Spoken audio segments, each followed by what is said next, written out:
അപ്പോൾ നമുക്കൊരു സ്പെഷ്യൽ മധുരമായാലോ, ഒരു ഫ്രൂട്ട് സലാഡ് തിന്നാനൊരു മോക്ക്. അപ്പോൾ നമുക്ക് വീട്ടിൽ എന്തെല്ലാം ഫ്രൂട്ട്സാണ് അവൈലബിൾ ആയിട്ടുള്ളത് അതൊക്കെ ഞാൻ കട്ട് ചെയ്ത് വെച്ചിട്ടുണ്ട്.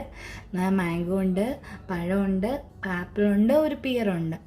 നിങ്ങളുടെ കയ്യിൽ എന്തൊക്കെ ഫ്രൂട്ട്സ് ഉണ്ട്? പൈനാപ്പിൾ ചേർക്കുമ്പോൾ മാത്രം ഫ്രഷായിട്ട് ചേർക്കാതെ അതൊന്ന് കുക്ക് ചെയ്തിട്ട് ചേർക്കുകയാണെങ്കിൽ കയ്പ്പ് വരത്തില്ല നമ്മുടെ ഫ്രൂട്ട് സാലഡിനകത്ത്. അപ്പം വളരെ പെട്ടെന്ന് ഈ ചൂടത്തൊരു ഫ്രൂട്ട് സാലഡ് ഉണ്ടാക്കിയെടുക്കാം. ഓക്കെ, അതിനായിട്ട് ഞാൻ ഈ കട്ട് വെച്ചിരിക്കുന്ന ഫ്രൂട്ട്സ് എല്ലാം കൂടെ നമുക്കൊരു ബൗളിലേക്ക് ഇടാം. എന്നിട്ടത്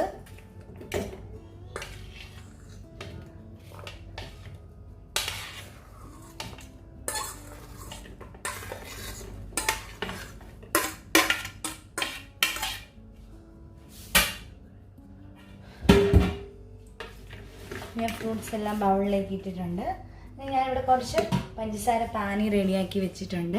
ഒരു കുറച്ചേ ഉള്ളൂ, ഒരു 2 ടേബിൾ സ്പൂൺ പഞ്ചസാര ഒരു 1/4 ഗ്ലാസ് വെള്ളത്തിലാക്കിയിട്ട് ഒന്ന് തിളപ്പിച്ചെടുത്തു. ഒന്ന് നന്നായിട്ട് തിളച്ച് ഒന്ന് കുറുകുമ്പോഴത്തേന് അത് ഓഫ് ചെയ്ത് തണുപ്പിച്ചാണ്. അത് ഞാൻ ഇതിനകത്ത് ഫ്രൂട്ട്സിലിട്ടു. ഇനി ഇത് നമുക്കൊന്ന് മിക്സ് ചെയ്യാം. നമ്മൾ ഒരിക്കലും ഇത് സ്പൂണിട്ട് ഒരുപാട് ഇളക്കുമ്പോഴത്തേന് നമ്മുടെ ആ ഫ്രൂട്ട്സ് എല്ലാം കൂടെ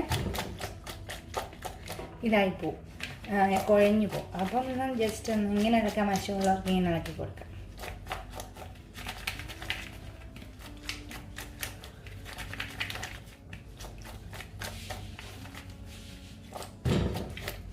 ഇത് നല്ലതായിട്ട് മിക്സ് ആയിട്ടുണ്ട്. ഈ മിക്സ് ഒരു 2 മണിക്കൂർ ഫ്രിഡ്ജിലോട്ട് വെക്കാൻ പോവാണ്. അതിന് ശേഷം നമുക്കിത് സെറ്റ് ചെയ്യാവുള്ളൂ.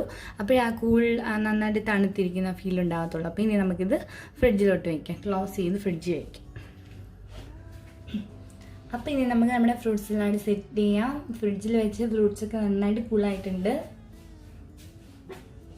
നമുക്ക് ഓപ്പൺ ചെയ്തിട്ട് ഒരു ബൗളെടുക്കാം.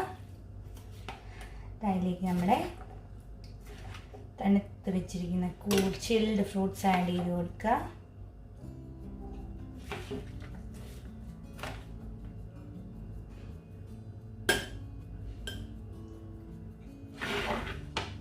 ഇതിലേക്ക് നല്ല തണുത്ത ഐസ്ക്രീം, വാനില ഐസ്ക്രീമാണ് ഞാൻ പ്രിഫർ ചെയ്യുന്നത്, ആഡ് ചെയ്ത് കൊടുക്കാം.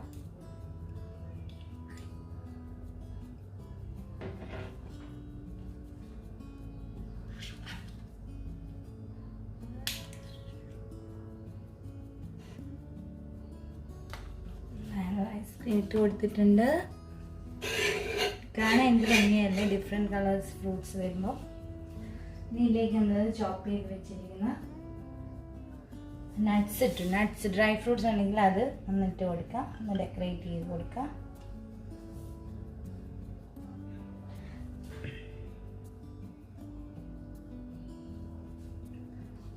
ഇനി നമുക്ക് നിങ്ങളുടെ കയ്യിൽ ഹാർട്ട് ഷേപ്പിലാണെന്നുണ്ടെങ്കിൽ വെച്ച് കൊടുക്കാം.